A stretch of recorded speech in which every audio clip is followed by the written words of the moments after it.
This is the Messiah Hour with Ari Lewis. Welcome, everybody, to another episode of the Messiah Hour here on Israel Sports and News Radio. Thank you for joining us. You can send us an email, messiahhour@gmail.com. You can support the show through PayPal, israelsportsradio@yahoo.com, and get israelsportsradio@yahoo.com. A lot of scary things going on in Israel, but a lot of exciting things on the horizon and a lot of things in between. We'll discuss all of that with our favorite rabbi from Tzfat. He is the co-author of the book, The World of the Ger. Back to the program, Rabbi David Katz. Rob, how you doing out there? Hey, Ari, how are the holidays? I hope they were good for everybody, and we're back. Yes, we are back, and I know a lot of fans have been writing asking us when we're going to be back. We are back. You're listening to us. It obviously means we're back. Let's start first. Bibi's speech at the United Nations. Very interesting, kind of like an after-school special on the playground where the kid stares down the other kids. He had two stare-downs. Before the speech started, during the speech. What did you make of the speech from the Prime Minister? I thought it was kind of status quo, Ari. Status quo, what is that? Isn't that a good question? Isn't that a great question? Indeed. Everybody out there has heard by now this little, what do you call it? Maybe a party line at this point, that we are committed to the status quo. It sounds nice. I think it sounds nice. It's kind of like a little bit benign. It's not too controversial. A little bit sophisticated, a little bit intellectual. It's a perfect statement, man. That is the perfect thing to say. We are committed to this status quo, because it's the kind of thing that, kind of like from my Mazel background, you know, when you say it doesn't really register, but it's kind of impressive.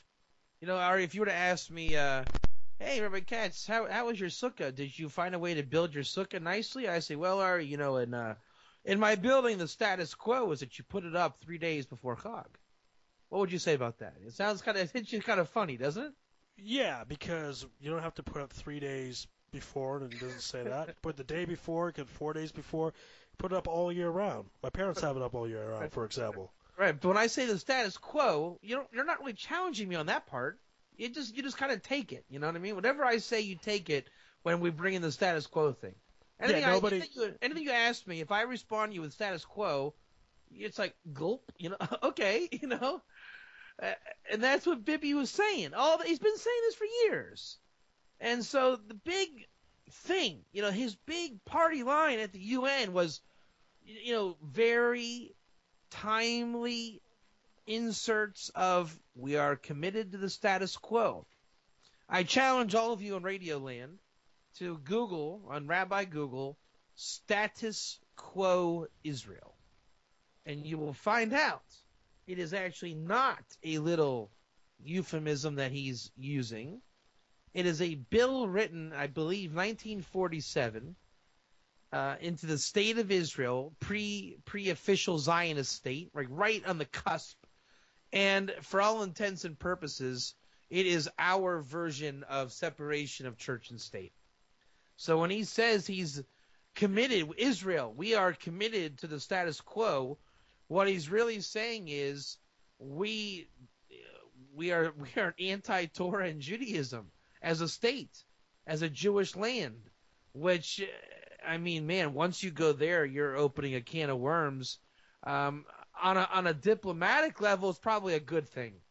On a messianic level, that is the anti-messianic level. One of the things that's weird, whenever prime ministers speak in front of the United Nations, if they say things such as Israel belongs to the Jews because of the UN, it doesn't work too well, because they could say, well, we changed our mind. But when the prime minister could say, it belongs to us because the Bible says so, it's truth. However, they could shout back, well, where's your yarmulke, etc. Oh, hey, status quo, Ari. Status quo. Right. So that's the thing. You can't talk that way. So it sounds like Israel is or the prime minister is in a no-win situation with his argument. That's it, because he can't talk that way. That's why everyone says, can't he just say a pasuk? Come on, one pasuk. No. His son won a Bible contest. I'm sure Bibi knows something. That's it, but that's already status quo, beyond status quo. This is the thing. Everyone's complaining, right? Why can't he say a pasuk? Why can't he defend the Jewish state? Why can't he wear a yarmulke? But status quo. It's not a small thing. This is bigger than life. That and it goes right over your head. When he says we are committed to the status quo, you take that however you want to. We don't build in the West Bank.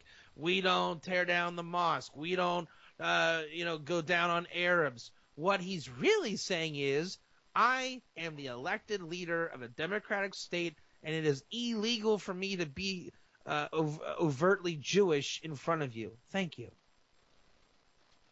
So that's probably why he doesn't have the yarmulke on his head when he talks. Even though he's supposed to be the representative of the Jewish people. And that's why he doesn't eat gefilte fish at the UN. Right, there you go. Yeah, there's been a lot of very fascinating stories people should check out. When prime ministers go to America, there was one, I believe it was Rabin, when he visited Bill Clinton. I think they had kosher food to the max as part of his reception. And he said, why do you have this? He's like, don't you keep kosher? And he said, no. And they were shocked. And, even Rabin's funeral. This is pointed out by my friend, who's been a guest on the program, Ken Spiro. Shimon Peres couldn't say Kaddish. The only one who gave it to our Torah was Bill Clinton. It was an embarrassing situation. The leaders, when they go and visit other countries, they tend to embarrass us on the Jewish level, and it's ironic because they're representing us. That's it. And it is so well manicured and such great engineering. It's amazing. And now it's like I look on the internet on blogs and it's like, oh yeah, status quo. Oh, they challenged the status quo today. No, they didn't. Not when I'll tell you when they challenge the status quo is when the mosque comes down. That's when you know the status quo is challenged. They don't get it. I didn't get this, so I looked it up, and I've been asking my friend and learning partner in Sfat for years now. I'm saying, why is the Yiddishkeit in Israel so watered down? And he complains back to me, why can't Bibi say a pasuk? And we have this Yenta rant every week, and complaining. Why can't the Jerusalem Post print things that are Gishmak? Why can't there be a Ger Toshem? Why can't there be a third temple, Ezekiel's temple movement? We have all done this. Why can't yeshivas teach, things beyond whatever? And the answer is there's always this pulse coming out from our Capitol Hill, status quo. We are keeping and committed to the status quo. Bibi of the UN. It's like, we want sanctions that bite. No, you don't. I mean, you're mitigating every harsh thing you say with we are keeping the status quo, and we take that as like, oh, wow, he's really doing it. He's giving the Bill Cowher scowl. No, he's not. When he throws the status quo at you, what he's basically saying is, look at my handcuffs, everybody. Look at my handcuffs. And we love it. And we don't know not to love it. That's the irony to it. The Bill Cowher reference, ladies and gentlemen. Pittsburgh Steelers coach won Super Bowl 40. Sorry, Ben. I know he's a Seahawks fan, and yes, the referee. Extra large. Yeah, the referees botched Super Bowl 40. We all know that. Again, this is the Messiah Hour here on Israel Sports News Radio. See, sports and news. I guess it's Rabbi David Katz. Well, how does the status quo keep Mashiach from coming? It is illegal to be a Torah Jew in Israel. Illegal? I see Torah Jews all the time, don't I? Not really. You see Talmudic Jews all the time. Big difference. The biblical Jew is illegal. The Talmudic Jew collects a kollel paycheck. Big difference. Because this is why we want to take the show this week on many angles of where Israel's at. And one of the big revelations I'm having just by looking at the news and the status quo and ISIS and all these things, I realized, and I think you'll realize too, Mashiach has indeed come. It has happened. It has arrived. You'll say, oh, what was that? Blah, blah, blah, blah. And I'm saying, this is not a wow factor or shock factor. I'm being quite serious. Because look at it this way.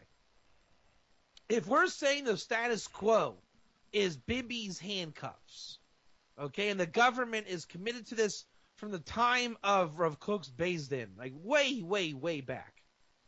And the kollels get their paycheck from the government, and the condition is keep it down, right? And I'll tell you a big way to keep it down. You get the chief rabbi to forbid going on the Temple Mount. That'll do it. I mean, that's 90% of it. Once you usher the Temple Mount and make it a fringe movement and an embarrassment to go up, which I'm quite against that, by the way. I'm all for pro-Temple Mount. But it's an embarrassment. They made it an embarrassment. Noahide has become an embarrassment movement because the whole, not till the Jubilee year. So there's a mitigation on every fire hazard. You name the fire hazard, Paraduma. Oh, we don't have the red heifer today. Whether we do or don't, it's an embarrassment to think about it. Because it's not in style, it's not in vogue, and the powers that be make it not in style. Just by pushing other agendas. How do you push the other agendas? You want your kollel paycheck, don't you? Yes, I do. Okay, so learn something that matters, like the laws of Bava Kama damages. Classic yeshiva learning, what they learned in the shtetl. All they're saying is don't change, stay in Poland, keep the Strymel on. Keep the Strymels going. Because in Poland, you didn't have a chance or opportunity to go to the Temple Mount. So it wasn't an issue. Wasn't a problem. It wasn't a desire. It was L'Shana Haba Yerushalayim. Okay, and they meant that, and they knew that next year they weren't going to see Jerusalem. Here, what they're saying is keep it going, guys. Don't even think about the Temple Mount. And they don't. They don't. Galus mentality is continued because it never was allowed to erupt, because at the beginning of the state, the separation of church and state, it was agreed that we weren't going to get religious to impose upon the seculars. Now, maybe it made sense as a state, but the consequence was that coming to Israel never became a fervor, right? A passionate movement in terms of Judaism, right? The Zionists, okay, connected to the land. That's not quite what we're talking messianic. That's already like, wow, the love affair, the Jews are back. Okay, and we're a Jewish state when it comes to that. But no one is really pressing the Temple Mount issue. And even if they did, there's so much controversy predicated from status quo, it gets put out very quickly. Now, where does the messianic stuff come from? Look what ISIS is doing. Look at the Middle East. Look what's going on in Syria. If you were to theoretically let Islam run its course, I'm asking you right now, Ari Lewis, if you were to let Islam run its course in a theoretical domain, would that be messianic? Just in that aspect, letting them wreak havoc and do what they do. No intervention, no blocking their terrorism and stuff. Is that already a messianic feel? Well, it's messianic for them. Right, but it's not for us, I don't think. It's apocalyptic. Yeah. Okay. If Christianity then was allowed to, let's say, go to war with Islam on that level, does that take away or keep the status quo, as I'm defining status quo, now as apocalyptic levels? Yeah, we have a lot of Christian listeners to this show because they believe in the end of days as well. They have a different version, obviously, but that is, I believe, something that they would look forward to. And I was supposed to meet you in Jerusalem on the eve of the blood moon. Did you see a lot of tourists there? I certainly did. Yep. Okay, now take the status quo away from the breasts of non-ox in Israel. And all the radicals that we are. You're a radical, Ari. As I know right now, if you could storm the Temple Mount and help build the temple, you would. Sure, absolutely. Okay, and there's a lot of you out there, right? Basically every Jew in Israel would be that if there was not a status quo put down our throats. Right, because the status quo would put me in jail. That's right. So take away the status quo from Bibi and the Knesset. Do you not have the coming of the Messiah? Okay, maybe it's apocalyptic. Maybe it's a little crazy. Maybe nukes go off. I'm not saying it's the best way to bring it. What I'm saying is it here already? I think it is, because the only thing holding it back is the status quo. Okay, so what can we do to change that and not have the status quo hold us back? Well, recognizing that it's here. Because, again, look at it with a little bit of seichel, okay? Okay, let's walk through another meditation. Ready? Is Israel the centerpiece of the news whenever anything happens? It's the centerpiece even when nothing happens. Okay, agreed. Now, take away the status quo theory. Just take it away in your mind. Okay. Give me an example of what happens when that's gone. Do you have Haredim becoming super Jewish? Whether it's killing terrorists, riots, storming the Temple Mount, shechting a cow somewhere, whatever it is, you take away that status quo. Are you going to get a higher level of religious insanity? I suppose so, yeah. Okay, and get your religious Zionists going now. Take away their status quo. They can now do all their little desires, whatever it is, whatever their soul, their Eliyahu Navi type soul in them, which we all have that little zealous streak. Okay, the yeshivas are now learning Torah, things that they wouldn't have been able to learn. You're taking the handcuffs off the Jew, right? Now Syria does something. The F-16 pilot, he just fires bombs because he really is a Zionist deep down with these kind of things. It's fictional. I'm aware of that. But take away that status quo because everybody else actually has no status quo. The only thing holding it back on the Muslim and Christian side is Yaakov refuses to fuel the fire. Agreed? Yeah, well, that's the funny thing. Like, again, I'll be honest, most people listening to this program are non-Jews. They're ready for Mashiach. That's it. The blood moon thing was going. So many Jews. I mean, I know like guys in yeshiva that are like secretly asking, like, "Hey, Rabbi Katz, I know you deal with like the non-Jews. Is there something to the blood moon? Is there?" They're dying for this stuff to be true. Now, I don't believe in the blood moon, but there's so much messianic tension in the yeshiva world, okay, and in the religious Zionist world. And the only reason why they're not acting on it is because it's illegal. Ari Lewis will get arrested for storming the Temple Mount. It's just not worth it to get up there and pray and be beat up by 30 Jewish cops. Yeah, my mom's not going to be happy about me going to jail. That's right. Can't do so that. Take away those 30 cops. What happens? You're getting like 1,000. I mean, that's a radical understatement, okay? Take away the cops on the Temple Mount, and you are getting Moshe Feiglin up there, okay? You're getting MKs up there. You're getting radical Chabad and non-Hawks up there.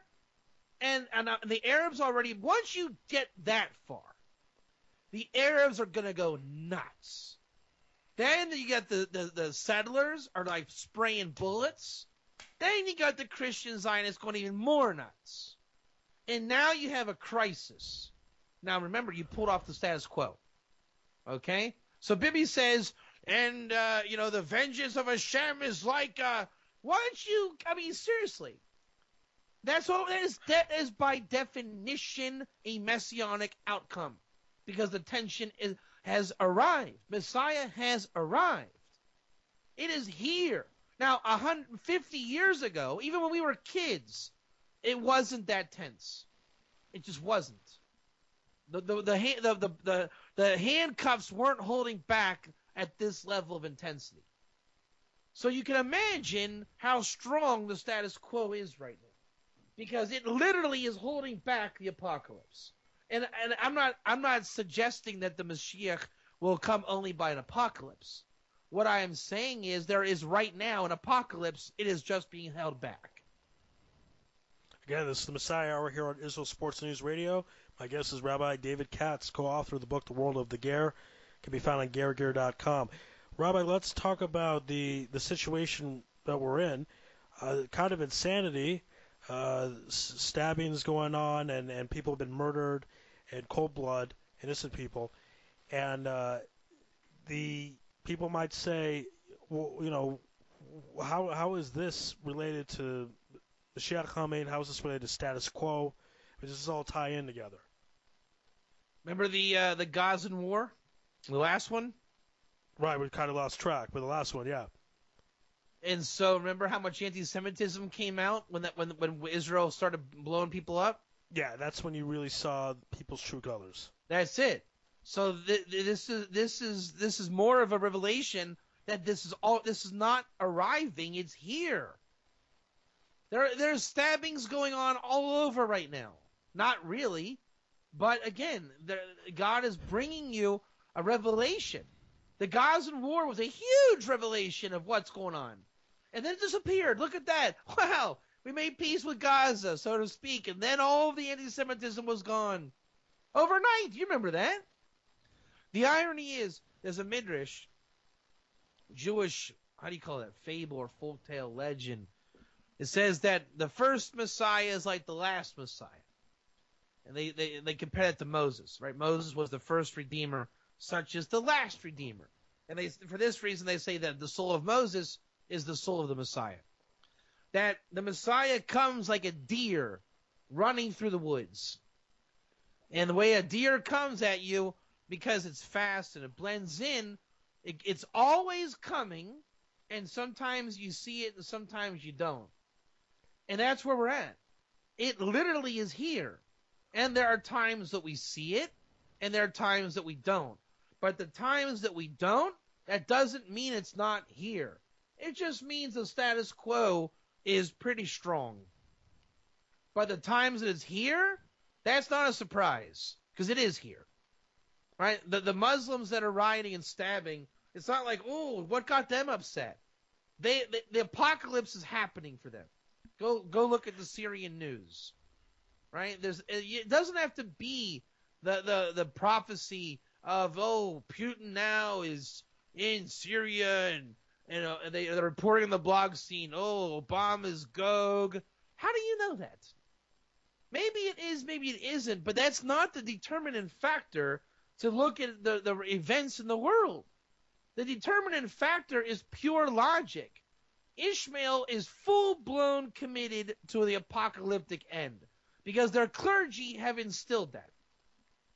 The Christian Zionists, Hagee and the Blood Moon, those people, you people, if you're out there listening, I'm well aware of where you're holding in the apocalyptic end. Anyone that tells you, or me, whatever it is that you're not holding there is a false assumption. Because there's nothing to be embarrassed about or lying about or denying about, because the Jews are actually there too. Very much so. The only difference is it's taking place in our land, and we happen to have Erev Rav, which is the evil faction holding back the redemption, and it's been in place since Adam in the garden. It's called the status quo. And that status quo is something pretty formidable. The separation of church and state. It is what we have been living and dying by in our entire history in existence. The secular and the religious ratio. And the state of Israel was created only that there should be a secular aspect of the ratio. And whatever that klippa is, whatever that form of evil is, it is so strong. It is the governing powers of this world. It is where the church came from. It's where the mosque came from. It's where our institution came from. It is what keeps us in check. It's what allows the governments to remain in power. It is the prevention of the Messiah. It's an incredible thing. And why is it so strong? It's like the keys to the car. If you're not going to eat and have food, you're dead. So these institutions that give out rations of life, the condition is that they claim the secular doesn't need to hear your story. So everyone tones it down for coexistence in the land. And that coexistence is such a great equilibrium, it pacifies everybody and everything, and it prevents the apocalyptic end, which I think is pretty good because, in my opinion, I could be wrong, the status quo could go and be apocalyptic end, but I think it's going to come with mercy and with clouds of glory. In the end, despite the Erev Rav, Mashiach will come, and it will be a glorious end. But in the meantime, it is already here, I think, through din and judgment, and our job is to mitigate it so it comes by the sweetness of the hand of God. Again, this is the Messiah Hour, Israel Sports and News Radio. PayPal is Israel Sports Radio, Yahoo.com. My guest is Rabbi David Katz. Rabbi Katz, you mentioned Syria. Apparently Putin is interested in some oil that's been found on our land, the Golan.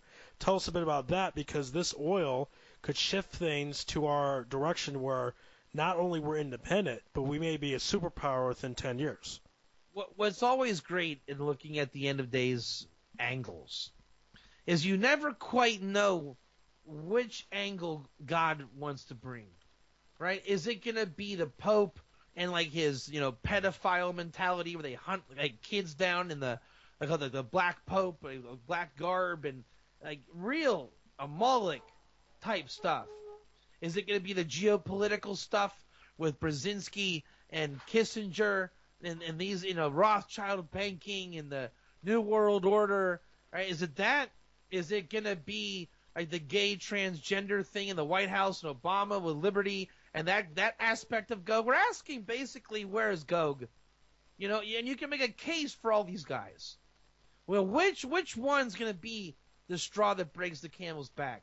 Is Stephen Harper really Israel's not best friend in Canada? And that's a whole different conspiracy. And I'm not talking conspiracy as in conspiracy theory. We're saying the world is corrupt and is run in corrupt ways. The way that it will topple the house of cards, that's up to HaKadosh Baruch Hu. What's the word? Corruption. Corruption exists and it continues, but it doesn't necessarily any particular corruption might not be the one that brings it all down. Now, one of the forms of corruption that I kind of take interest in, and again, you see all these things on the internet, all the different corruptions. Everyone's trying to be right which corruption. I'm saying don't look at it as which corruption is the one. Just look at it as all corrupt in options. Like the North Korean with the nukes. That's certainly a corrupt option. But I wouldn't put all my eggs in one basket. Because like I'm saying, it really does boil down to ultimately when the status quo is eliminated, and only God will do that.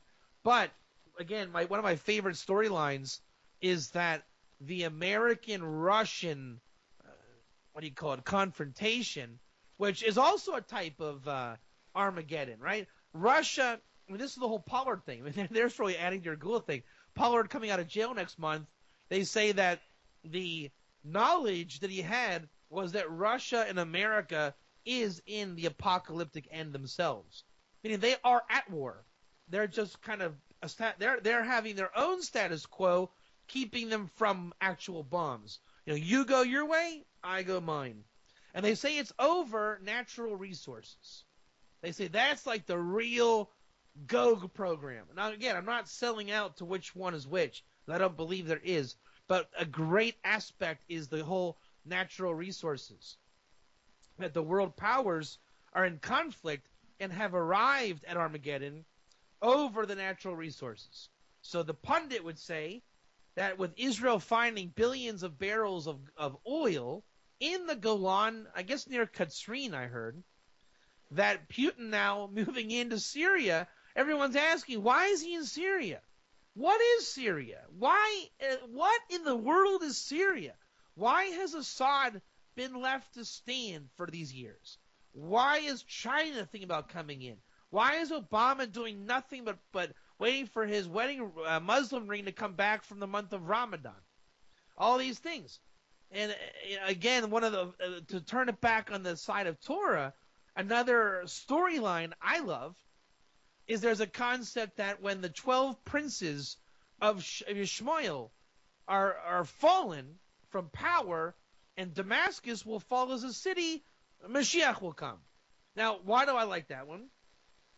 Not to put all my eggs in one basket, but to say at what point is the status quo removed? Because we're in Arab Spring, we're in the Middle East, it's Israel's next door. We've seen huge Arab leaders go down. We know that Ishmael, the final exile of Ishmael, will collapse upon the arrival of Ben David. And I'm saying, who is Assad? If he is one of the 12 princes the Zohar speaks about, no doubt, man. The guy's been up against all odds, even if it's politically erected for so many years. I would like to see what a world looks like without Assad. And it's not the guy's lost merit. Everybody knows how many people he's killed. And the Syrian refugees going into Germany and the European crisis of refugees. It's a fantastic storyline. But again, what adds to it is Putin in Syria. I mean, bombing ISIS. It's a fantastic focus, and there's a type of status quo there. And again, to make the story whole, if Israel does keep their oil, let's say it wasn't Putin being the natural resource monger, and that's a false alarm. The point is, there's a lot of articles coming out that Bibi, on his good side, supporting secularism, is going for broke all out on Israel being a world superpower.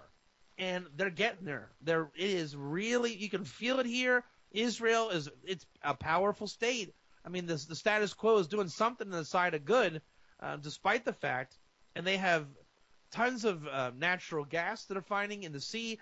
They're finding billions of barrels of oil. The economy is fantastic. Technology is out of this world.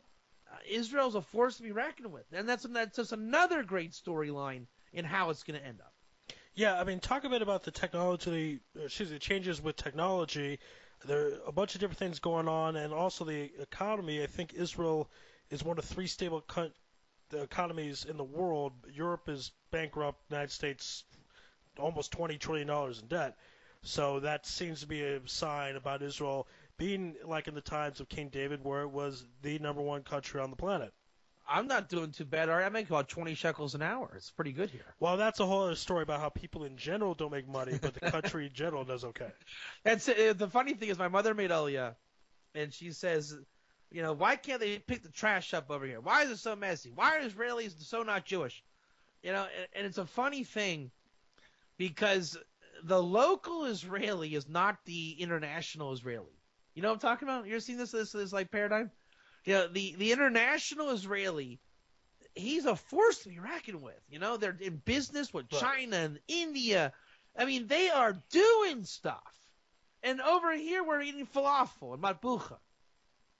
And it's funny because we are living out in the land so much of nothing here, folks, nothing here. Just a couple of Sephardim eating, matbucha and the Hasidim and dancing, but the Israeli, like the international Israeli, they are doing so many things, and they are involved in so many things, and we're not part of it over here. We have a different function, but you feel, I don't know about you in Jerusalem, but I know up here in the north, there's such a state of security. Even though we know on our borders there's things going on, you don't feel anybody sweating just the infrastructure. And also, I'll bring this up to you, Ari. With all the balagan going on, have you noticed the one thing not making the news on any level, and that's our government? They are completely united around this status quo. And what that is a sign of strength, because Israel, when we're not united in the government, we're bickering about so many things. I mean, Lapid was such a disaster in the last government. People were arguing. I haven't heard one machlokus, one argument on any camp in many months. You agree with that? Yeah, I was mentioning this actually the other day to a few people that we seem pretty united. Not 100% obviously, but at least more in the past. That's it. And there's such a vibe of like, we know we're hated over here with the Arab thing and everything, right? But everybody seems to agree that the next round of when we go at it, Israel's taking the boxing gloves off. Everyone knows this. And when that happens, I don't think there's one person in this country that's actually afraid of that. Everybody knows that we have arrived to something. Right? Everybody knows that we don't need the money from America. It used to be 15, 20 years ago, there was no such thing as not getting aid from America. Now, we actually believe that America may be borrowing from us. Maybe not literally, but that concept. It's just, that's the vibe here. And the word you see in the articles, you see the feeling in the world leaders. I mean, look, come on, man. Could Obama have done what Bibi did at the UN, honestly? Do you think so? No. No. Bibi owns it. Okay, I hate the status quo too. I hate the lack of psukim and the lack of Judaism, but man, nobody on the planet can own the UN like Bibi. He's he's one of the most tenured PMs of all time, if not the most of all time, right? I don't like Bibi personally. I don't like Status Quo, but he is the king of Status Quo. I mean, man, was anybody built better for Status Quo than Bibi? And Naftali Bennett? Even Tzipi Livni? She's behaving? Klippa's not my favorite thing, but it's a force to be reckoned with. He owned the UN. And so Israel is at this place where we're just okay. Again, it's not where we want to be in terms of true Jews and light to nations, but on, I don't even know what you'd call it, just a government, diplomatic, political, bureaucratic, whatever it is, it's not good. It's not wisdom, but whatever it is, they're strong. Again, this is Messiah Hour here on Israel Sports and News Radio, PayPal, Israel Sports Radio, Yahoo.com. My guest is Rabbi David Katz, co-author of the book, The World of the Ger. Rabbi Katz, let's talk about Nir Barkat's comments, because you were mentioning that taking the boxing gloves off, Nir Barkat said, hey, if you own a gun and you're in Jerusalem, come on out. We need you. That's something I don't really recall in a long, long time, a government official saying. What do you make of the mayor's comments? It just is. I think everyone has a bit of confidence. There's confidence in the air. I was in Jerusalem before the holiday, and there was it was a vibe I never felt. Jerusalem always changes for me. I've been here 15 years, and there's always something going on different with Jerusalem. And all the Torah sources say that this is Jerusalem. It's always something with Jerusalem. I mean, it's always apropos to where we are, to the current date and time. But what I saw were so many tourists, and they're all here for the blood moon. And not that I even care about the blood moon. And I'm saying a different even issue. Like, why can't they find the truth while they're here? But that's my issue. But there was just such a vibe of like, what danger? And you saw so many nationalities. And I said to my mother, and we were in the hotel eating dinner, and I said, do you realize what this means? You see people speaking French and German, and Asian cultures are here, and Americans. I said, the fact that they're here tells you that there is no such thing as a Palestinian state to every single one of these people, or they wouldn't be here. So all your boycotts and anti-Semitism, you know what? It's kind of fake, because Israel loves to talk bad about itself, or not pump itself up, kind of for modest reasons, meaning not to bring ayin hara attention to itself. I'm not saying it in a righteous way, just kind of in a political savvy way. At the end of the day, we see all these different nationalities coming into the country, and a lot of the things Israel does, you never hear about in the news. And in a funny way, tourism is one of them. I find this incredible, because you have so many nationalities coming through. Buses. Sfat is filled with them. And you would think that on the news you would hear about, tourism in Israel is high despite terror threats from Syria, right? But you never hear anything about Israel's tourism.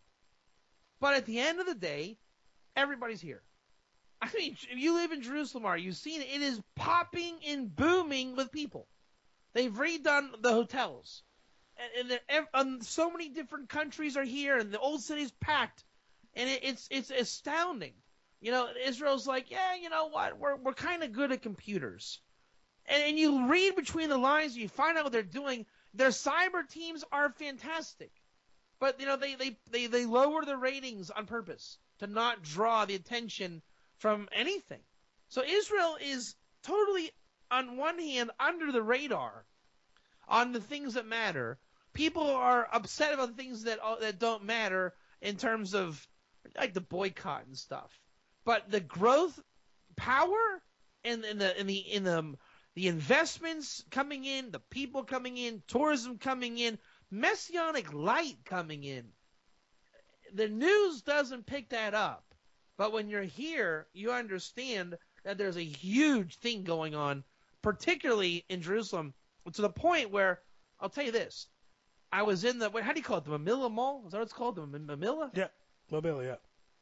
And when I was there, I said to myself, if you know Kabbalah a little bit, you'll understand what I'm saying. I recognized, and I think this is the first time since the days of the temple, not me particularly, but the time we're in. Listen to what I'm telling you, and understand the importance of this. There is Shefa in Jerusalem. You cop what that is, Ari? Well, there has to be to balance things out because of the Kedusha of the city, right? Yeah, but think about it. Think about where they were at the time of the Churban. Think about where it was when you were in Poland, right? Imagine telling your ancestors, ladies and gentlemen, Jerusalem has come back to life. There is Shefa in Jerusalem. Okay. You cop what I'm saying? Yeah. Okay. And Kabbalah and like redemption Kabbalah, that is the sign of everything. Because in truth, there's always the Shefa that comes down in Jerusalem. But in the times of exile, it's hidden, it's concealed. And I'm telling you, it is revealed, it's flowing, it's fresh, it's sweet. You might not notice it because you live there. And it's, also, in Sfat, I'm a little bit oblivious to things. But to realize that there are people coming into Jerusalem nonstop, and the level of Shefa, I mean, the food there is just a little brighter, a little cleaner, a little sweeter. Again, you might not notice it because you're local, but man, that is in terms of Kabbalah, Vilna, Gaon, Kulator, Mashiach 101. When there's that kind of Shefa in Jerusalem, Rabbi David Katz's opinion, and my own words, Mashiach's right around the corner, because that's the biggest sign of all. All right, again, this is the Messiah Hour here on Israel Sports and News Radio. My guest is Rabbi David Katz. And last question I have for you, Rabbi, what is going to happen next? I know you're not a prophet, but if you're going to see this as political dominoes, we're in the situation we're in, and with the way the Washington Post is absolutely disgusting, reporting these terror attacks as almost that it's our fault, our throats bumped into the knives of Palestinians. I mean, that's how they're reporting it. So is this where things turn as far as support? Most countries don't support Israel. Is it going to turn even more? Or will it turn the other way? Well, they'll start to see this is so absurd, and we get more support from, let's say, countries outside the United States. What do you think will happen? Nothing will happen next. Because nothing? No, nothing. Because it's more important to dash hopes of those looking for a date of the Messiah than it is for God to bring the Messiah. Because the Messiah light is not in a date or a blood moon or a time. It's in times, says Daniel. Right? And we are in the times. That's my point, as I'm trying to say. Right? We are in the times. Stop looking for the time. There's no date. And so things will happen, but you can't know when it'll happen. Because we're at the time of where it's mazel. It happens in ways you can't imagine. Now, there will be the big things. Assad will go down, but we don't know when. Right? Damascus will fall, but we don't know when. And I mean that will happen. It is impossible that Assad will live. It's mathematically impossible that he'll live. But what, when, and where, and why? It's more important to keep people guessing and dash the hopes of those looking for a date, because that is pure frivolous behavior. Because it's not a belief, a munah with God. It just doesn't work that way. It's more important to keep the truth than to give to the Sitra Achra. So to say that, well, it is a date, just wasn't yesterday. No. The dates will always fall down. They always have, they always will. Knowing and recognizing the things in between the cracks, the Shefa in Jerusalem, that they're looking and seeing Assad in the peripheral of your eyes, saying, okay, yeah, that's going. All right, we got, the Russia and the Golan, that's going. But in the terms of the Zohar and the Ramchal, his commentary on it, is that we're entering the time of the Zechira, as opposed to the Pakida, the time of the remembering as opposed to the recollection. And that is that we are in a time of revelation.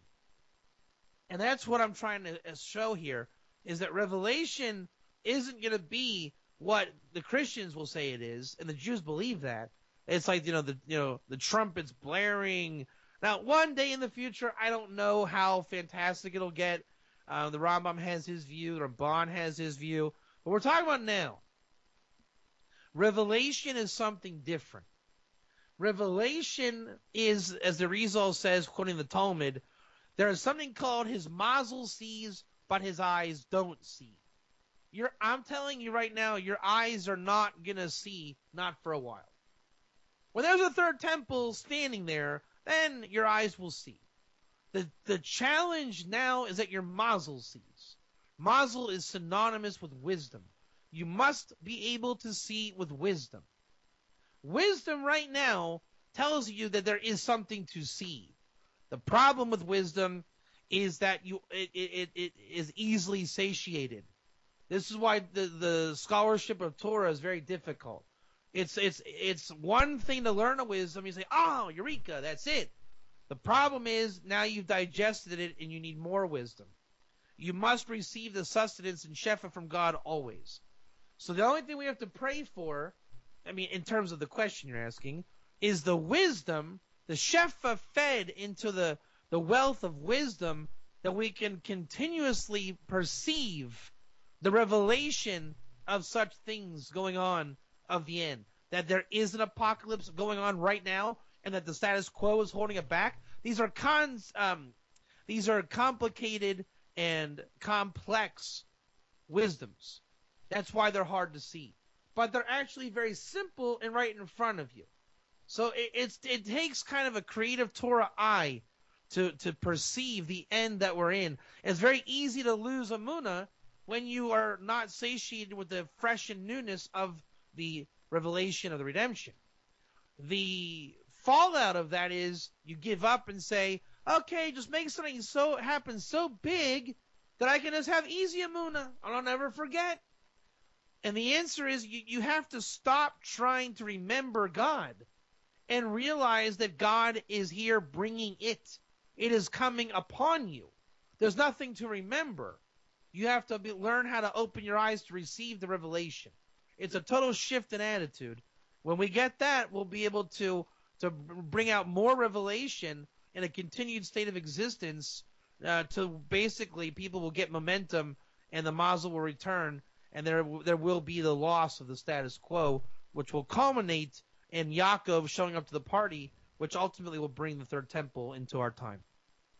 All right, sounds good. Another episode of the Messiah Hour in the books. This is Israel Sports and News Radio. You can check us out on YouTube, by the way, Israel Sports and News Radio. You can see Messiah Hour on the YouTube channel, also Lewis Live YouTube channel, and PayPal, of course, Israel Sports Radio. Special thanks to Rabbi David Katz, our guest this evening. You can find the Rabbi's works on somozal.com and gergear.com. Rabbi, thank you for being on. Great job as always. Thanks, sorry for having me back. It should be a good year. Amen to that. Thank you, everyone, for listening. Stay safe. Go Cubs and go Cardinals. God bless. Good night.